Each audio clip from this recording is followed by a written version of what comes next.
Okay, confirmation students, year one and year two, I am doing a video just to kind of outline what we're going to do about volunteer hours. Some of you have been asking me about that. You've started to see, hopefully by now, that on the newsletters there's opportunities for community service and outreach and things like that. Because this is an unusual year, and certainly we are all understanding of that by now, with confirmation, we're going to have to do community service a little differently. But the opportunities that I do have, I will make them as safe as possible and explain to you the safety elements of each one for you to be able to pick. So for each year, grade 1 and grade 2, you guys need to do 2 community service projects in this year, okay, in this school year. After you complete a service project, there is going to be a form that I am going to start linking to the grade 8 and 9 in the box on your classroom in the newsletter. You will see that, maybe not this week. I will probably post it next week, okay? Only because a lot of you haven't done them yet, so I'm not too worried about it. We're going to get that up there, but be looking for it. It'll be in the newsletter. And that is a reflection form.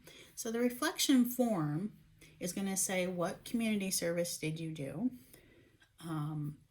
Where did you do that?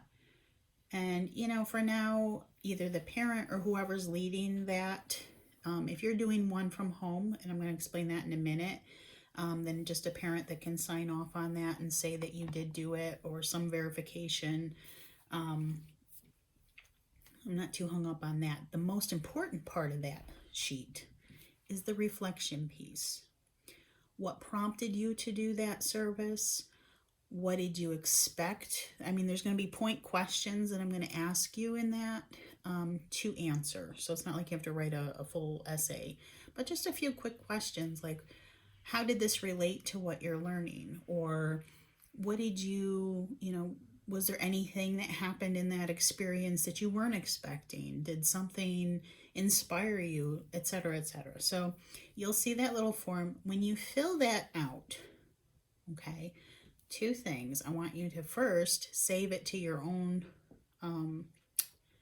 electronic device, whether it's computer, laptop, iPad, whatever. Save it to your files, and also send your confirmation teacher or myself that copy. I prefer that you send it to your confirmation teacher.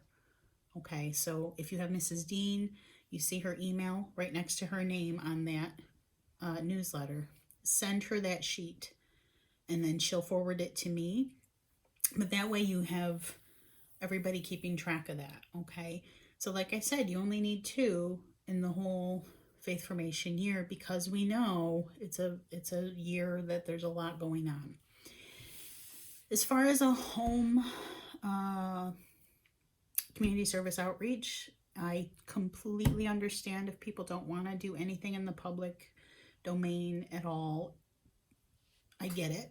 Really not a problem.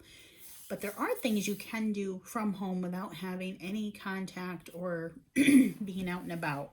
And if you need ideas, I have lots of them, and I am going to try to put those up in newsletters as we go. Like, hey, this nursing home, we need a bunch of homemade cards. If somebody can make us 20 homemade Christmas cards and send them in, that'll count as a community service. Or is there anybody that's willing to write a letter to a grade 2 student to encourage them in their making their first reconciliation and first communion? So those opportunities I'm going to put in the newsletter. But if you come up with one on your own, let's say you have a neighbor that maybe needs help with raking leaves, or you have some project that you can help in a socially distant, healthy way that you feel would be a great community service, have your parents send either your teacher or myself or both an email that says, hey, we have this idea for a community service project. Can we go ahead and do this? Just so that we know what you're doing and make sure that it targets what you're learning. And then you can do a reflection page on that. Okay, so there's lots of ways we can take this.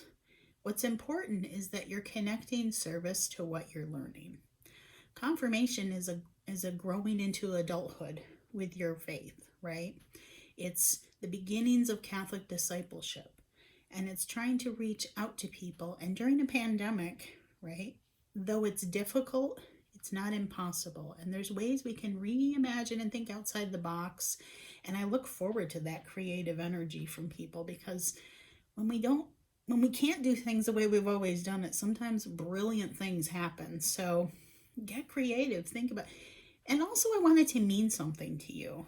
I'm hoping that you'll take it on as something that's not just, oh, I have to do this, right? I want you to be inspired. If you're passionate about animals, let's say, and animals in shelters really is something that is, upsetting to you, or you want to help in any way, see what the shelters need. You can start raising. I know there was a lady that was collecting all the shredded paper for the animals at Lollipop Farm, and that was her community service. She went once a week and picked up bags of shredded paper from different organizations that held it for her. That's brilliant. I mean, that's something that we just don't think about, right? So think outside the box. Think about what matters to you. I want it to matter to you. I want it to be connected to you and your relationship with Jesus Christ. That's the goal, right? That's what community service is about. So be looking for opportunities that are suggestions, but also really get within yourself and think about something that matters to you. And we'll see what we can do. So be looking for it. That explains it. I didn't have a chance to really get into detail with that on Sunday night. So last Sunday night. So here's the video on that, okay? All right. Carry on, my friends. God bless you. Have a great week. We'll talk to you soon.